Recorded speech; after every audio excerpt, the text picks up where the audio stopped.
Ivanchuk plays, which is knight fd2, moving the knight out of the way of this bishop, threatening potentially the move f3 in some positions with a fork. No way now for black to trade off this bishop. Anand doesn't care at all. Long castle. What a position. Look at this beauty.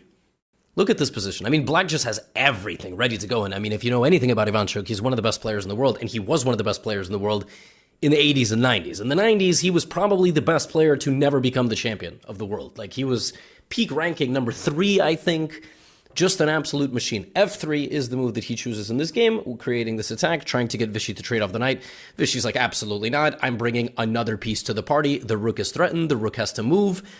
And now may I present to you just pure savagery. The best move in this position is for black to maintain the fork and just play a move like rook f8, simply bringing another rook into the attack. It's clear that black has a menacing presence on this side of the board. The main defender and attacker, the strongest piece, is off to the side. These pieces are just never getting into the game. There's a traffic jam. Well, in this position, Anand plays bishop h3. Bishop h3 is an incredible little move. It immediately sacrifices material. You cannot take this bishop at all because the queen would come in, the king would slide over, knight f2 check, and white literally just gets mated. The only way to defend this is to play queen back to d1, and then the rook would infiltrate, and this is what happens when you don't develop literally all of your pieces, which is why the best move is queen c2.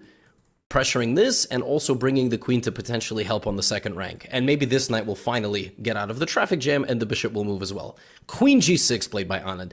Disregard Stockfish. I mean, Stockfish is watching this game and obviously is not so afraid of the position. Rook hf8 played. The best move here is to play a move like a king h1 and then, you know, hang on tight to the material, but it's not an easy position to play at all. I mean, there are head-spinning complications after king to h1. For example, bishop g4 is probably what Anand was intending. Pawn takes. There's some lines like this. This bishop g3 comes in. I mean, and you can very easily get mated here with queen h5 and knight g3. Stockfish is Stockfish. It's rated 3,700. But in the game, Ivanchuk played knight a3. Rook e8 was played, and here a fatal mistake. The move bishop f4 had to be played by white. Instead, we got king h1, and Vishy came hammering in with knight to f2 check, rook f2, bishop g2.